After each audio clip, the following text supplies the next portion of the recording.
Merci de rester avec nous. C'est la seconde partie de New World Forum. Comment construire des infrastructures de qualité sur le continent africain? C'est le thème de cette semaine que nous abordons avec Fosu Kondoro Lawson Echeli. Il est le directeur général de NQE, NDT and Quality Expertise. Merci, monsieur Lawson Echeli, de rester avec nous. Dans la première partie, on a surtout chercher à expliquer pourquoi il y a un déficit d'infrastructures, surtout dans les pays d'Afrique francophone.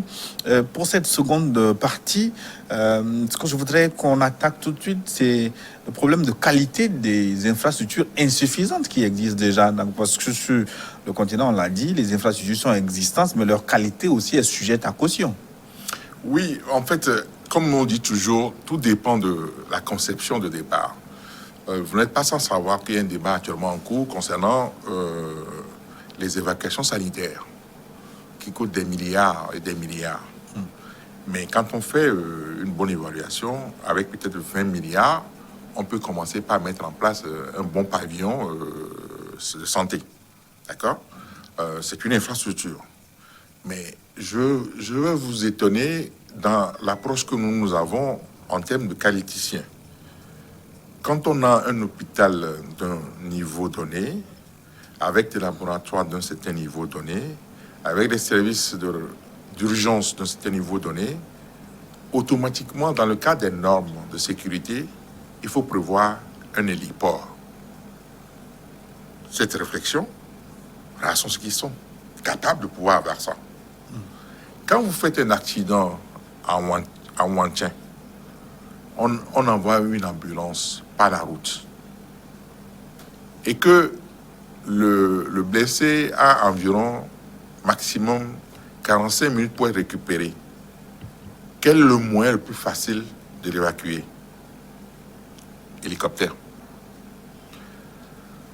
Lorsqu'on est en train de définir la vision globale de développement des infrastructures sur le plan de la santé, on doit prévoir à des distances données des centres qui sont à même de pouvoir recevoir des blessés, recevoir d'urgence et faire en sorte que on ne soit pas obligé de faire parcourir à un blessé la route de Kara pour arriver à Lomé.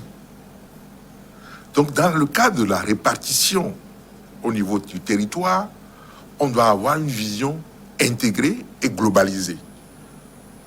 Ça veut dire que on doit se dire que nous devons bâtir non pas seulement un hôpital, mais des hôpitaux d'un niveau très élevé, équipés de tous les moyens d'examen et d'analyse, à des distances qui ne dépassent pas peut-être 150 km. Avec des moyens de transport adéquats. 200 km. Et on doit, dans le cadre de la protection civile, équiper la protection civile au moins de 2 hélicoptères. Et la protection civile ne doit pas être seulement centrée dans la capitale non plus. Vous voyez, c'est une autre façon d'avoir l'approche quand on est qualiticien. Mais vous êtes trop loin quand on manque c'est ça le problème pour transporter... Non, mais ça veut dire que c'est une conception... Les patients de l'intérieur du pays vers... C'est une vision. Combien de fois on a des accidents? Combien de fois on a déploré des morts? Mais est-ce qu'on a intégré dans la protection civile? Donc la réflexion ne doit pas se être limitée. On peut avoir un besoin, mais que le besoin soit en cours de dotation, mais que ce n'est pas forcément quelque chose qu'on doit faire à l'immédiat. Donc, c'est-à-dire qu'il faut avoir une vision. Oui, mais est-ce qu'on a les moyens pour cette vision? Parce que vous parlez d'hélicoptères. Hélicoptères, il faut ceux qui pilotent, il faut ceux qui réparent, il faut un certain nombre d'éléments pour pouvoir entretenir. Je peux vous assurer ça, ce n'est qu'un exemple que je donne. Non, je peux vous assurer que lorsqu'on parle de la protection civile, un hélicoptère pour évacuer un blessé avec 2 brancards ou bien 2 moyens de transport en évazone, comme on dit, c'est pas un truc compliqué, c'est une question de volonté. En termes d'ambulance aussi, c'est pareil. Tout est question de volonté. Vous savez, souvent, on a l'habitude dans nos discussions, dans certains milieux, que peut-être qu'on manque de rêves. On ne rêve pas assez. Est-ce que ces hélicoptères n'existent pas en cas d'urgence absolue? On peut utiliser les moyens militaires. Non. Les hélicos militaires ne sont pas prévus pour évacuer un blessé.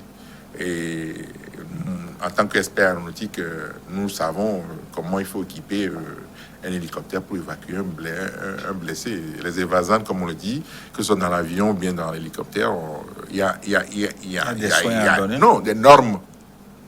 Tout est ramené aux normes. Je vais vous ajouter à votre prénom norme. Hein? Voilà, il y a des normes pour ça. Par exemple, vous faites un hôpital de référence, si vous n'avez pas mis en place un héliport, c'est pas un hôpital de référence. Excusez-moi, c'est comme ça qu'on a dit. Parce que, en cas d'urgence, si vous regardez ce qui se passe, on ne fait qu'évacuer les gens vers l'Europe, et des fois les gens n'arrivent même pas en Europe, ils meurent en chemin. Et il faut arriver à changer un peu la mentalité. Doter un pays de moyens assez élevés en termes de santé, surtout avec la Covid qui est actuellement là, et c'est une question de volonté. Je peux vous assurer que j'ai vu la dernière fois l'hôpital que le président Issoufou a construit au Niger. Il a coupé ses évacuations sanitaires vers la France, hein, tout a été investi dedans. Il me semble le Bénin aussi a oui, mais seulement le même schéma. C'est l'argent du pays qu'on a fait pour faire ça. Ce n'est pas quelque chose d'extraordinaire. Donc c'est quelque chose de volonté. Si on veut, on peut. C'est très important ce que je dis là. C'est qu'il ne faut pas qu'on parle de moyens. Même le Togo est en train de construire Saint-Péregrin aussi. Oui, mais bon, je n'ai pas vu le plan. Hein, mais je ne sais pas s'il y a un héliport qui est prévu. Moi, j'ai vu le bâtiment, le début du bâtiment. Non. Est-ce qu'il y a un héliport qui est prévu? Si je vous donne un cas dans le domaine de la santé d'une façon globale, il y a une association qu'on appelle International Hospital Group. Si vous adhérez à ça et que vous êtes régulier dans vos cotisations, et au bout de 10 ans, on vient faire un diagnostic de votre bâtiment et on le met aux normes. Ceux qui ne savent pas que les 6 hôpitaux de la ville d'Accra ont été retapés par IHG. C'est parce qu'ils ont compris très tôt qu'en participant à l'association des hôpitaux, sur le plan international, ils ont un avantage à tirer dedans. Vous verrez que l'hôpital de police, militaire, TTCM, les consorts, tous, ils ont héliport. Sans exception. Parce que dans la norme, c'est une obligation d'en avoir. Et les bâtiments, il y a une norme aussi sur ça. Ce que nous passons notre temps à répéter, nos amis chinois, ils étaient au même niveau que nous, mais ils étaient plus nombreux. Ils ont mis 10 ans pour sortir de la misère, de la pauvreté et de tout ce qu'on sait. Mais en faisant une révolution culturelle très dure, très compliquée, mais aujourd'hui, ils en tirent les bénéfices.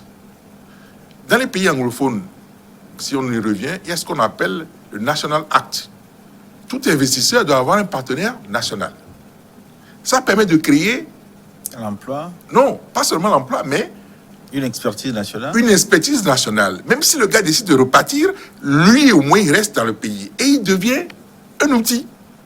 Or, dans nos pays, la plupart des investisseurs qui viennent, ils viennent avec leur argent, et le jour où ils partent, il n'y a rien qui reste. Ce qui fait que tout ce qui est de la richesse qu'ils créent, ils rapatrient chaque fin du mois. Oui, c'est valable pour, par exemple, les constructions en infrastructures routières. C'est pareil. Souvent financées par l'extérieur.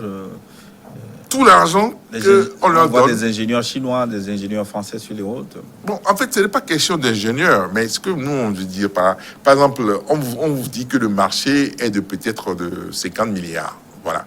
Et dans ce marché-là, une fois qu'on a signé, personne ne regarde ce qu'ils ont fait avec. Est-ce que c'est vraiment 50 milliards?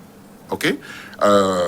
Dès qu'ils reçoivent, ils rapatrient chez eux. Ils rapatrient tout chez eux. Il n'y a rien qui reste dans le pays. Or, dans les pays anglophones, ce n'est pas possible. Vous devez attendre le résultat et que les impôts et consorts, une partie reste avant que vous ne preniez le bénéfice pour partir. Ce n'est pas ce que vous avez gagné à l'instant, vous rapatriez. Et ça, c'est un problème que personne ne regarde. Ils font les marchés en euros ou bien en devises, mais après, ils viennent, ils prennent des locaux, la monnaie locale, et la plus-value, là, personne ne regarde. Puisqu'on dit c'est un marché, ils ont leur marché, donc ils font ce qu'ils veulent dedans. Alors que, dans le cas du contrôle, on peut permettre que l'on sache si le marché était vraiment réel, et que si on a au moins investi 50% au moins de ce qu'on a eu comme marché. La plupart du temps, des fois, ça ne représente pas le montant du marché, puisqu'on vient avec une expertise en disant qu'on maîtrise tout. Donc, c'est pourquoi nous pensons que les infrastructures, quand on fait une conception, il faut après que il y ait ce que nous appelons enquête commodo-incommodo, au niveau d'un certain nombre de personnes qui ont la capacité de réfléchir, parce que souvent, on a des gens qui ne savent pas réfléchir, qui ne peuvent pas voir ce qui est bon, ce qui n'est pas bon, parce qu'ils ne regardent que le problème d'aujourd'hui. Ils ne sont pas capables de se projeter dans 10 ans. Il y en a qui disent que tu nous demandes de réfléchir pour 2022 alors qu'on a un problème aujourd'hui. Donc, les gens qui sont capables de réfléchir, ils doivent pouvoir aider à voir dans les projets les insuffisances. Sinon, vous voyez par exemple les routes qu'on conçoit, ce n'est que quand il pleut qu'on se rend compte que c'est mal fait. C'est une aberration. Ça veut dire que la topographie a servi à quoi? Ces sciences-là permettent d'anticiper sur tous ces éléments-là. Aujourd'hui, j'ai des gens qui m'ont consulté pour dire que bon, on te donne comme référence, tu peux nous aider pour faire ceci, cela. Quand j'ai commencé par avoir l'approche, bon, ils étaient surpris de mon approche. Ils étaient un peu surpris que je suis à ce niveau-là. Ce sont des Belges. Bon, c'est pour dire quoi? C'est pour dire seulement que le cadre de discussion n'existe pas. Les gens décident, on prend l'argent public, on fait, et c'est comme ceci.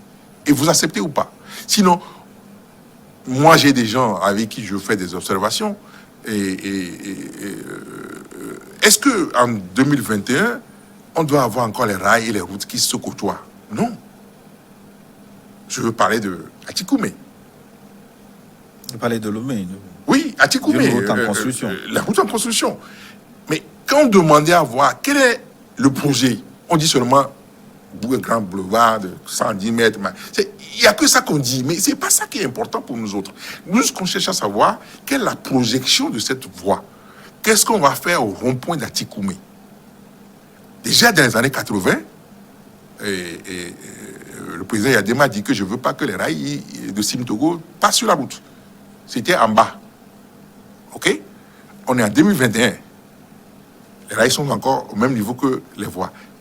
Ça veut dire que nous nous sommes mis dans l'optique, vu le montant de cette route-là, de ne pas aller dans le saut technologique en même temps. C'est-à-dire qu'on va dans 5 ans, dans 8 ans peut-être, quand il y aura beaucoup d'accidents, décider qu'il faut faire un échangeur, il faut faire ceci. Donc ça devient un autre investissement. Alors que dans le cadre de ce projet, on aurait pu intégrer en même temps tous les paramètres des normes d'accessibilité. Je sais que beaucoup de gens ne savent pas ce que ça veut dire, les normes d'accessibilité, de fluidité, et tenir compte de ce que ça entraîne comme ralentissement. Oui, mais vous déploriez tantôt le manque de cadre de discussion pour pouvoir évoquer ces genres de sujets. Est-ce que le Conseil économique et social ne va pas servir ce type de discussion, le Conseil économique et social en installation, ou alors est-ce que ce n'est pas l'Assemblée nationale quelque part qui doit suppléer à cette insuffisance de cadre technique pour pouvoir soulever ces genres d'inquiétudes? Bon, pour ma part, j'ai vu les modèles de Conseil économique et social que nous avons. C'est comme des représentants de la nation avec leurs compétences de divers horizons. Mais je ne suis pas sûr que ça va régler le problème. Nous parlons tantôt de ce que nous appelons le capital humain. Le capital humain. Je vous donne un cas très simple. L'Assemblée nationale, c'est nos représentants, d'accord? L'exécutif leur envoie un projet de loi qu'il accepte après modification et transforme ça en loi. Ça revient au gouvernement, bon, ça revient au niveau du chef de l'État qui promulgue la loi. Moi, j'étais naïf, ou bien, je ne sais pas, bon, on me l'a dit, mais je ne croyais pas. Une loi qu'on a votée à l'Assemblée nationale, que le Sénat a promulguée, est-ce qu'on a besoin de supplier quelqu'un pour l'exécuter? La loi devient une loi nationale. Ce qui me paraît bizarre lorsque je discutais avec le président Bonfo, Abbas Bonfo, Ancien président de l'Assemblée ancien nationale. président de l'Assemblée nationale, il disait quelque chose qui disait que, bon, c'est dommage, mais tous les textes qu'ils ont votés dans leur mandature,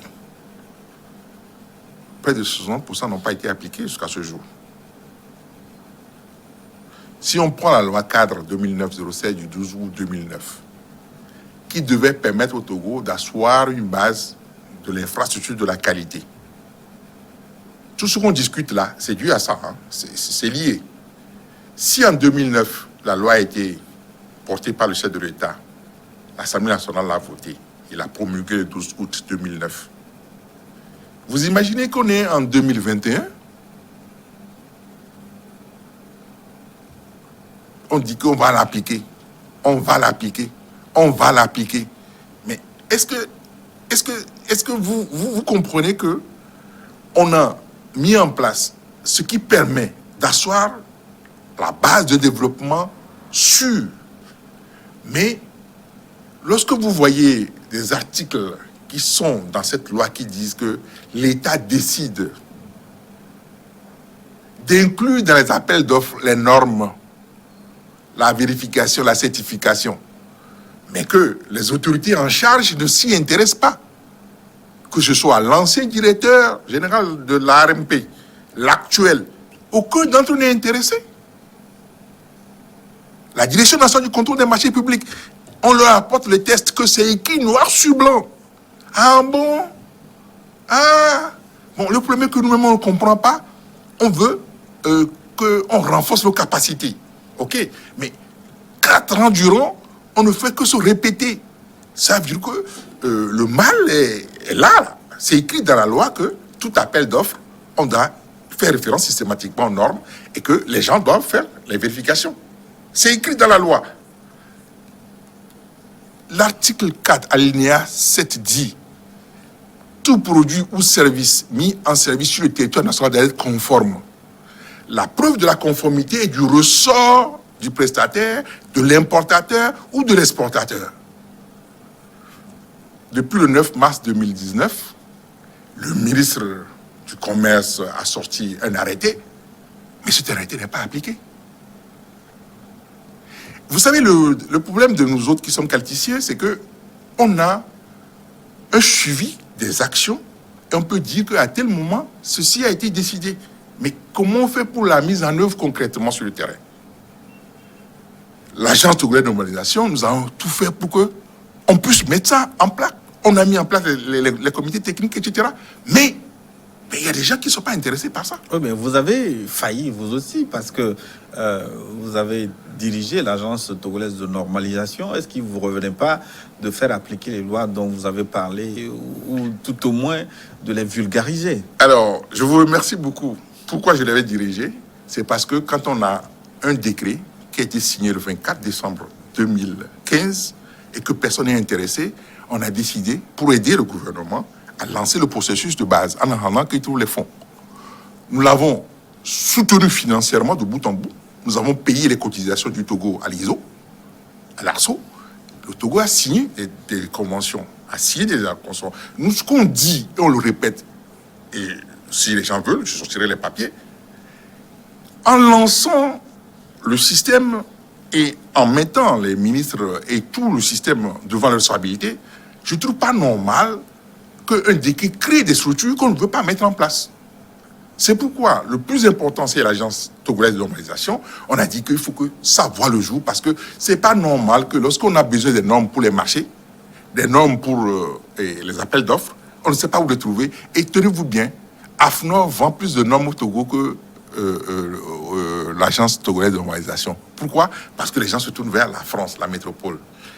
Ça veut dire beaucoup de choses. Et c'est pour couper à ça qu'on a dit qu'on va contribuer à asseoir un minimum pour le pays. C'est pas, bon, en fait, nous, dans le système international, on a un peu honte. J'ai été à l'origine de la loi. C'était en 2005. On m'a consulté pour dire que tu peux aider ton pays. J'ai dit oui.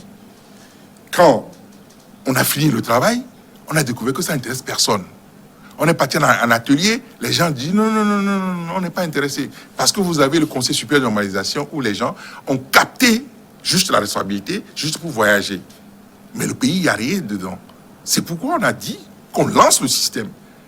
Bon, le ministre a jugé utile que ce n'est plus bon de conduire l'action de normalisation au Togo. Moi, je suis expert dedans, moi, ça ne me dérange pas du tout. Mais j'espère que ils vont trouver les moyens de mettre en place l'ensemble des structures de ces agences-là qui doivent contribuer à asseoir un minimum. Et maintenant, pour pouvoir peut-être expliquer un des phénomènes qui est un peu curieux, lorsqu'on a mis en place la loi cadre en 2009, on était le premier pays qui a écrit dans cette loi qu'il faut qu'on mette en place une politique nationale de la qualité. La politique nationale de la qualité qui a été pensée en 2009 par nos soins, on parlait déjà de capital humain. Capital humain, ça veut dire qu'on doit s'assurer que le Togo se dote d'un institut national de normalisation, et d'un institut national de métrologie, qu'on a les référentiels qui sont... C'est ce qui permet de développer un pays. C'est ce qui est écrit dans la loi. Et tout le monde dit que le Togo est vraiment superbement bien équipé sur le plan législatif. Mais c'est dans l'application que ça pêche. Vous imaginez que 2 ans après, la CEDEAO a pris notre test, a mis en place, en 2012, la politique régionale commune CEDEAO de la qualité, basée sur la politique industrielle ouest-africaine, la PICAO. Ça veut dire quoi? Aujourd'hui, on parle de la ZLEC, mais seulement que nous, on se réveille en retard. Mais la ZLECAF, c'est un problème qui a été pensé depuis très longtemps devant la CEDEAO. On ne veut pas qu'il y ait des compétitions entre les industries de nos pays. C'est pourquoi on a pensé de faire une répartition industrielle pour permettre que tout le monde a par exemple, cimenterie. Mais quel est le besoin? Il faut le chiffrer. Pour le développement, il faut le chiffrer. Vous voyez que nous sommes en train d'atteindre peut-être 6 cimenteries au Togo, avec notre taille. La Côte d'Ivoire, il y en a 5. Nous, on est pratiquement en train d'atteindre 6 avec Dangote et Kanazoé. C'est-à-dire que le développement est basé sur le ciment. Si vous voulez construire, bâtir, il faut beaucoup de ciment. Donc, on est en train d'en mettre 2 millions, 3 millions en capacité, etc. Le Bénin aussi en a pour lui, etc. Donc, ce qu'on est en train de faire, c'est qu'en fait, il faut arriver à avoir un système intégré. Qu'on ait même les mêmes prix éventuellement pour que n'importe qui a besoin de ciment n'a pas besoin forcément d'aller dans son pays. S'il est à côté de la frontière de l'autre pays, il peut le prendre là à côté, etc. Donc, essayer de libéraliser le système. Mais tout ceci a besoin d'avoir des fondamentaux. Et ces fondamentaux, c'est les structures de l'infrastructure de la qualité. Et c'est pourquoi, pour ne pas trop durer, la politique nationale de la qualité qu'on a mis en place a été validée le 6 novembre 2019 par le gouvernement. Le chef d'État a signé le décret. Mais ça fait presque 17 mois. La Bible qui doit servir à renforcer la capacité des gens, à dire ce qu'il faut faire dans quel domaine, on ne trouve le document nulle part. 6 novembre 2019, Conseil des ministres, publié au journal officiel le 26 novembre, sur le numéro 2019/138. Vous les avez en tête, les numéros. À ce jour, le document nulle part. Alors que le décret, quand le chef de l'État a signé, il a dit que le ministre est en charge de son application. C'est-à-dire que ce document doit être imprimé, par dizaines de milliers, distribué partout, pour que, lorsque tu es dans ton service, tu as un problème donné pour dire que, dans le cadre de l'infrastructure, qu'est-ce que je dois faire? Tu vas sur la page qui te concerne et tu vois ce qui est prévu dedans. Puisque c'est des actions dans la politique nationale de la qualité. Mais ce document n'est nulle part là. C'est pourquoi je nous demande au gouvernement qu'il va falloir que peut-être qu'on commence par prendre ce qui est déjà prévu. Alors, selon vous, puisque la loi n'est pas encore mise en application, comment se fait le respect des normes pour les infrastructures qui sont en train d'être construites dans votre pays? Non, si vous regardez la plupart des cahiers de charges, on parle beaucoup plus des cahiers techniques, on parle beaucoup de choses, ou bien on fait confiance à ceux qui ont présenté leur dossier, qui ont mis beaucoup de normes dedans. Mais lorsque vous allez sur le terrain, des fois, vous ne voyez même pas une copie de cette norme-là. Ça, c'est ce que nous, on a constaté sur plusieurs marchés. Lorsque on est parti dans l'exécution, on a demandé aux gens, écoute, vous avez dit que vous avez utilisé la norme, est-ce qu'on peut voir ça? Non, on va demander ça au siège. On va envoyer ça. En fait, ce qui se passe, c'est que quand les gens ont un marché, personne ne les contrôle. Même lorsqu'il s'agit d'infrastructures routières. Vous savez, c'est l'endroit où nous, on voit des choses. Bon, ça nous surprend toujours. Au 21e siècle, aujourd'hui, on fait des routes, mais il n'y a pas de trottoir. On confond les caniveaux et les trottoirs. C'est pas la même chose. Un trottoir, c'est un trottoir. Un trottoir, c'est autre chose. Et puis, la canalisation, l'assainissement, c'est autre chose. C'est ici, on prend les normes.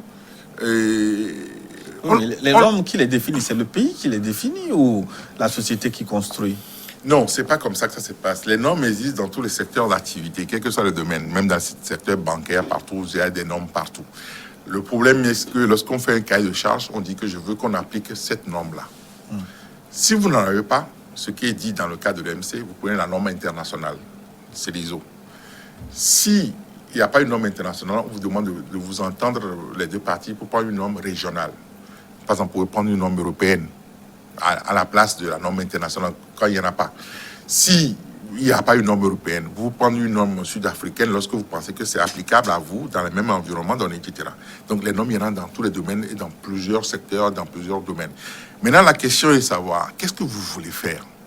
Moi, j'étais surpris, choqué lorsqu'on voit une route et que les entrantes là, ils ne sont pas goudronnés. Ça veut dire quoi? On amène le sable systématiquement. Et puis, comment voulez-vous que un jour ça va s'arrêter ça? Donc, on va en permanence avoir des gens qui vont aller enlever le sable sur la route. C'est du travail inutile qu'on aurait pu éviter. Des pistes cyclables, parce qu'il n'y a pas beaucoup de routes. C'est ce que j'ai dit, c'est que en fait, qu'est-ce que nous voulons? Quand on met des pistes cyclables, c'est pour encourager les gens, au lieu d'utiliser les engins à moteur, d'utiliser le vélo pour leur santé, etc. Donc c'est une question de... Oui, il y a très peu de pistes cyclables. Il n'y en a pas au Togo. Pourquoi, selon vous? Mais non, mais comme on n'a pas un endroit où la discussion se tient, c'est qu'il y a des gens... Il y a des gens qui ont décidé que c'est comme ça. Et c'est financé comme ça. Donc, tout ce que vous direz... Ils n'ont rien à voir avec. Ce n'est pas leur problème. Et c'est en permanence ce qu'on a. Et lorsque vous vous portez volontaire même pour discuter, bon, des fois, ça ne leur plaît pas parce que l'expertise que vous avez, lorsque vous rentrez dans le système, vous voyez tout de suite ce qui ne va pas. Et puis quand vous commencez par dire que il fallait ceci, il faut ceci, etc. Donc les gens, bon, généralement, on dit que c'est toujours lui. Il vient mettre du sable dans notre façon de voir. Je vais vous donner un cas qui va vous surprendre. Il fut un temps, peut-être que vous ne le savez pas, le chef de l'État a décidé de prendre au niveau de son cabinet les travaux publics. Vous vous rappelez de ça? Il n'y a pas de ministre des travaux publics. C'était affecté directement au cabinet du chef de l'État. C'était piloté par son directeur de cabinet. C'est un monsieur qui s'y met à fond et je vais parler du général Aeva Essofa. On a convoqué les gens des travaux publics. Ça, ils ont dit que c'est leur domaine, on ne peut pas en parler, que c'est leur domaine. On a demandé de faire juste quelque chose de très simple. Vous connaissez les voies qui passent à côté de Kazef, jusqu'à la rue du Sbou. Ces voies-là, il y avait des trous. Au lieu qu'on enlève ce qu'il y avait avant, on a demandé qu'on ferme et qu'on dépose seulement 5 cm de couche dessus. Ça fait plus de 12 ans, rien n'a bougé. Ça veut dire que quand vous avez des gens qui décident pour faire l'ancienne route, ils cassent tout, ils recommencent. C'est pour que dans 2 ans, vous recommencez la même chose. Alors qu'on a maintenu l'ancienne route, on n'a fait que fermer les trous et déposer. Allez regarder. Peut-être que ça ne vous dit rien, mais si vous retournez encore sur cette voie-là, regardez. Depuis 2009 à ce jour, ça n'a pas bougé ce goudron-là. C'est pour dire quoi? Il y a une complicité interne qui fait que lorsqu'on veut faire les routes, on casse tout et on fait semblant d'avoir fait. C'est très joli, mais comme les couches sont très faibles, à des coûts très élevés, mais au bout de quelques temps, il faut recommencer. Je ne vais pas donner son nom, mais il y a un grand chef qui m'a dit, Monsieur Le Son, depuis que tu es né, est-ce que tu as vu une fois la route de Lomé Saint-Cassé qui est bonne partout? Non. Pourquoi? C'est parce que... Donc vous voulez dire que ce n'est pas la peine de détruire à chaque fois les routes? Non, c'est une bêtise. Si vous regardez ce qu'on a fait entre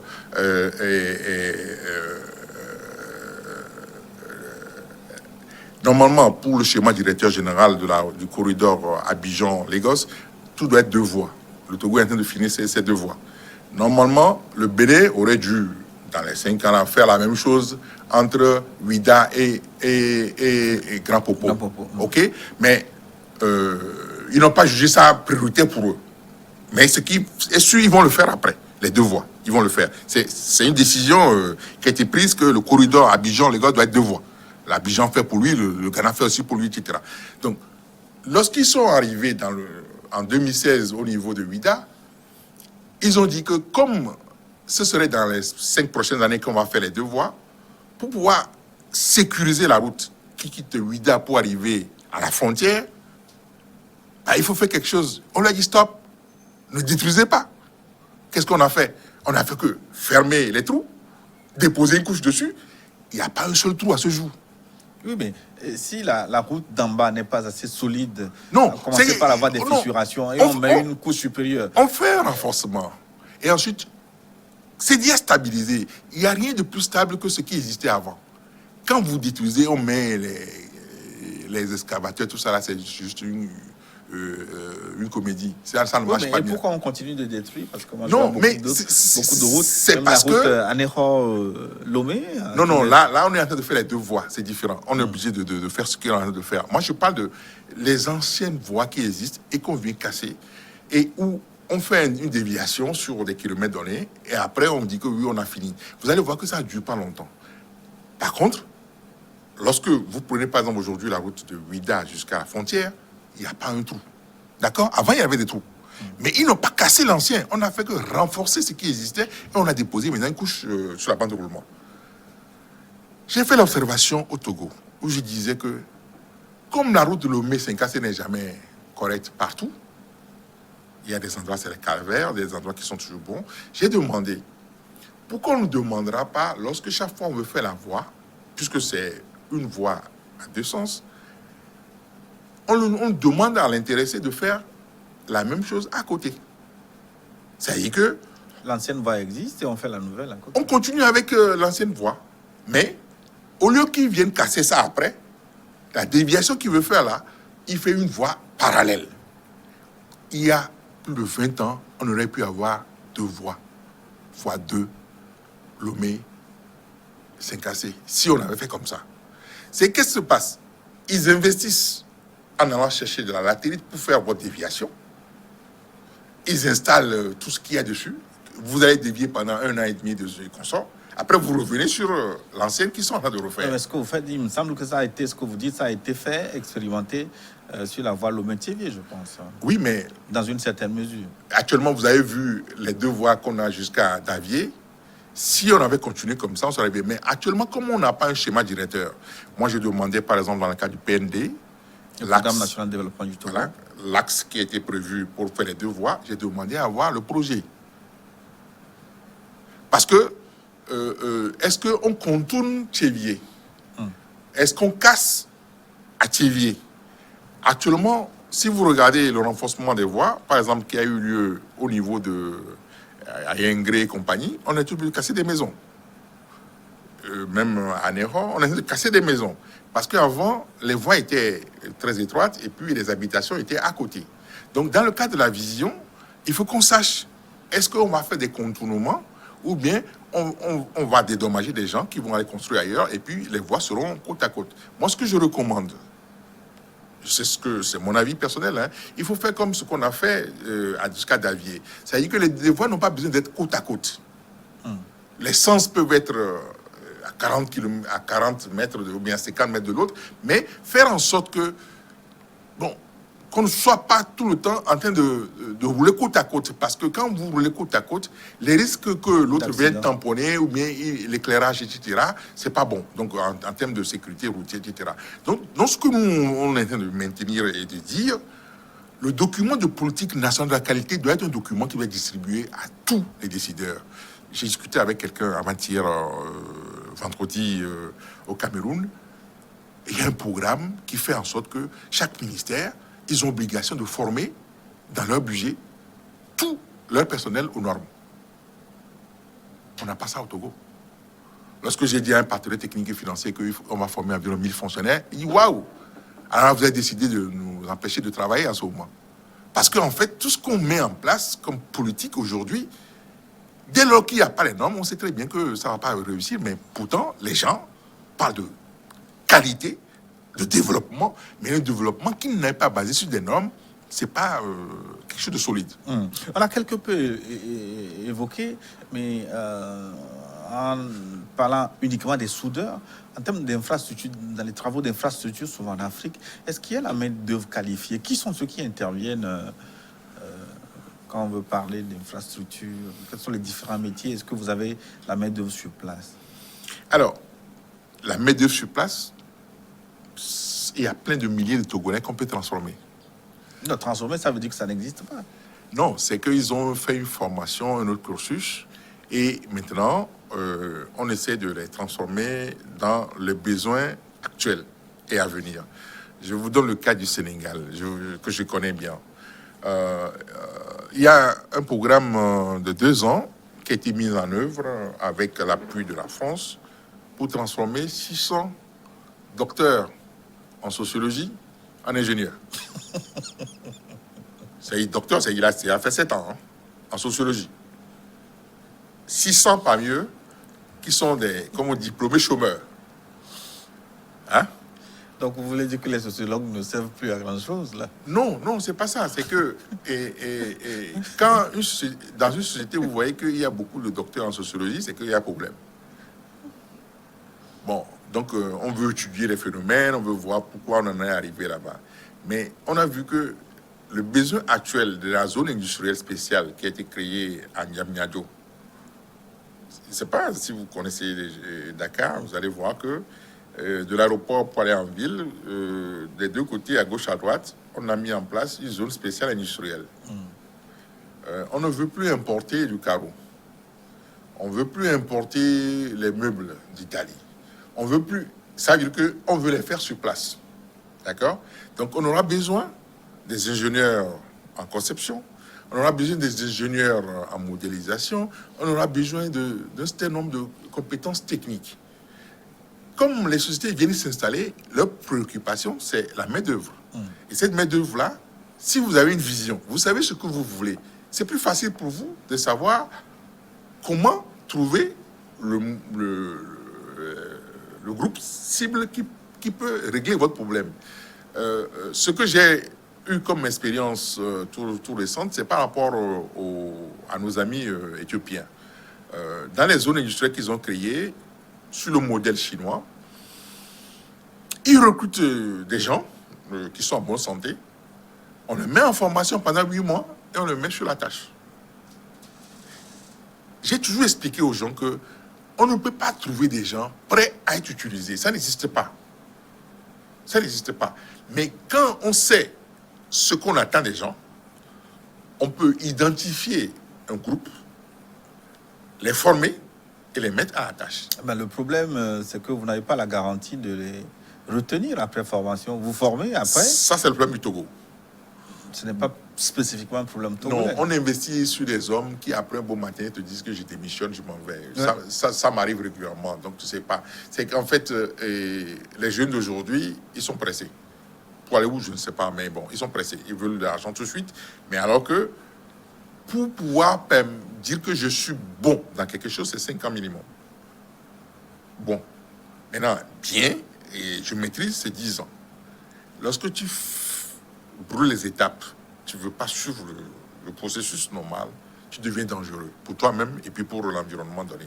Et ça, c'est quelque chose que les gens ne savent pas. Donc, C'est pour ça qu'on a des pieds cassés un peu partout. Non, c'est normal. Vous avez vu, par exemple, on dit que la personne est diplômée hier et puis on l'a nommé directeur. Mais c'est mauvais. C'est très mauvais parce que... Un directeur n'est pas forcément... On n'a pas besoin qu'il soit excellent. Non, c'est quelqu'un qui a une certaine compétence, qui a une certaine expérience avant de devenir directeur. Ce qui fait que nous, on est inquiets lorsqu'on voit ce genre de situation. Parce que la personne, quand tu es en face de lui, tu vois qu'il est démuni parce qu'il n'a jamais eu une expérience quelque part où il a maîtrisé. C'est pourquoi nous pensons beaucoup plus que la formation professionnelle doit être le credo de l'ensemble de tout ce qu'on veut faire. Mais par contre, ce qui est important pour moi, et je tiens toujours à le dire, si aujourd'hui nous avons une société de plus de 1,4 milliard en Chine, où on arrive à avoir, grâce à la formation technique, ils sont environ 10 millions d'ingénieurs chaque année. Ils sont sur la pointe des technologies. Quand ils ont eu le 5G, d'autres sont en train de ramer. Ils ont compris que l'innovation et la science, c'est l'avenir. Aujourd'hui, ils sont à même de pouvoir répartir la tâche de travail de telle sorte que lorsque vous visitez les provinces et les différentes zones industrielles de la Chine, vous vous rendez compte que ils ont fait en sorte que le marché intérieur soit soutenu en consommation en permanence. La Banque de Chine a des crédits pour tous ceux qui veulent investir dans une entreprise et embaucher des gens. On a mis en place une politique d'urbanisation en permanence. Il y a des zones où vous avez près de 10 000 logements qui ne sont pas occupés. C'est pour ne pas ralentir la croissance. On investit dans le futur.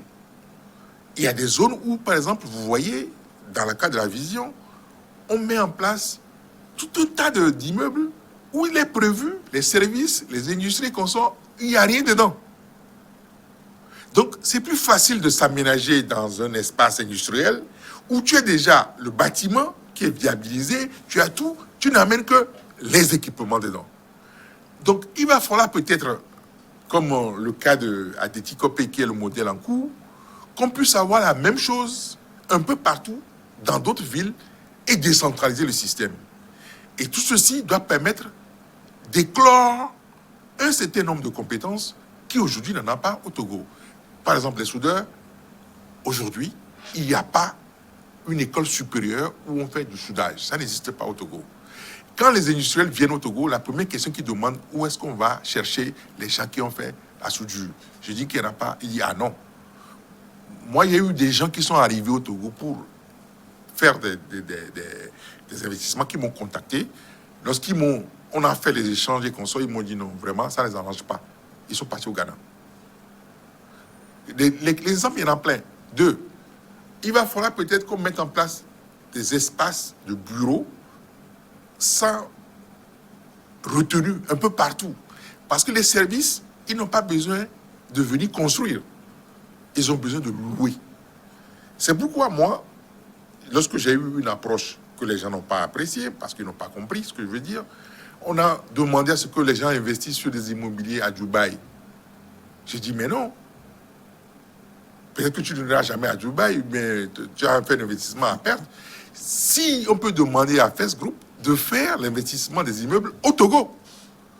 Si vous regardez par exemple le long de la côte, on peut aligner plus de 50 immeubles là-bas. Vous allez voir que l'économie va se créer tout seul dans ces zones-là. Donc c'est dans ce sens qu'il faut avoir une vision et rêver. Et le rêve, comme l'a dit le président Wade, est-ce que tu as vu un pays endetté combien soulevé? Ça n'existe pas. Donc on rêve, on demande aux gens de venir investir et dans l'investissement, on crée une économie. Et l'économie, c'est ça qui permet aux gens de payer les taxes et consorts. Et l'État, avec les taxes, est devenu plus fort. Voilà un peu l'approche que nous avons sur le développement des infrastructures. Une approche pour conclure.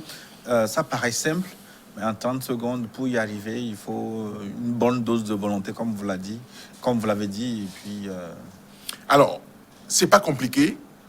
Il faut que les instruments existent déjà sur le plan juridique. Nous avons la loi cadre 2009-07 du 12 août 2009 qui a camper le débat. C'est ce que les Chinois ont. Et en 10 ans, ils sont sortis de la leçon. On a la politique nationale de la qualité qui a été prise par décret.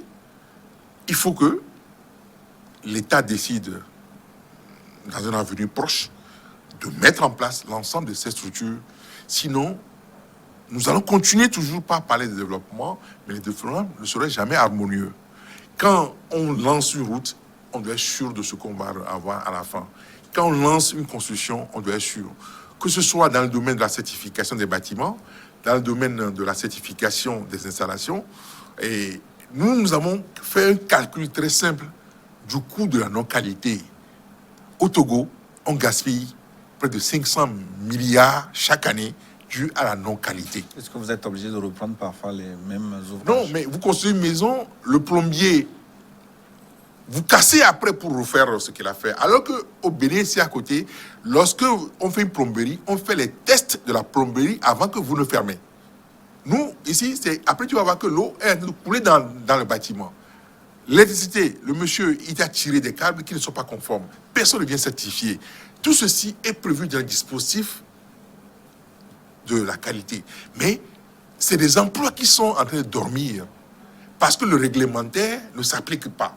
Lorsqu'on va demander qu'on fasse la certification électrique, la certification plomberie, etc., vous allez voir que tous ces métiers vont se créer. Et c'est comme ça qu'on va générer des milliers d'emplois. Mais pour l'instant, bon, on a beaucoup d'artisans qui brassent des milliards, qui font une perte, mais que personne ne quantifie. Parce que le coût de la non-qualité est très élevé au Togo.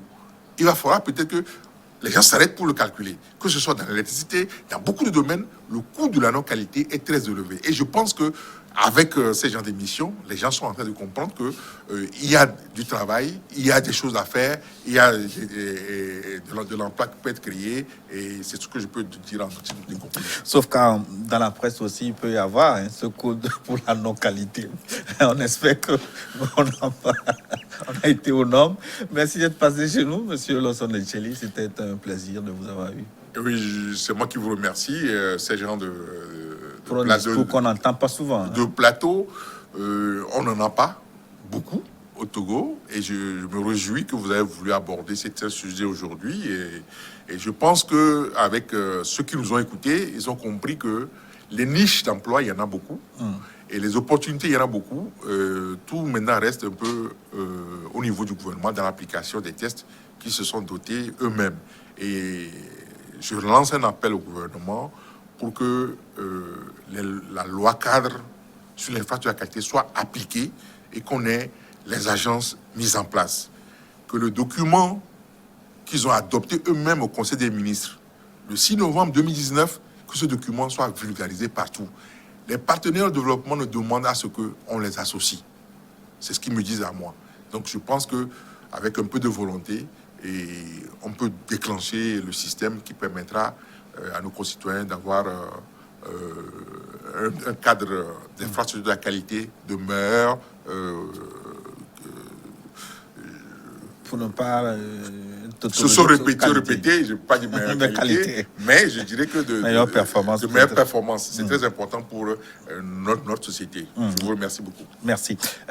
Lawson Pondro, Fossou Lawson Etcheli, directeur donc général de NQE NDT and Quality Expertise. Merci de nous avoir suivis. Nous arrivons à la fin de notre forum de cette semaine. Dans quelques minutes, une nouvelle édition du journal sur votre chaîne. On se retrouve la semaine prochaine pour un autre thème. À très bientôt.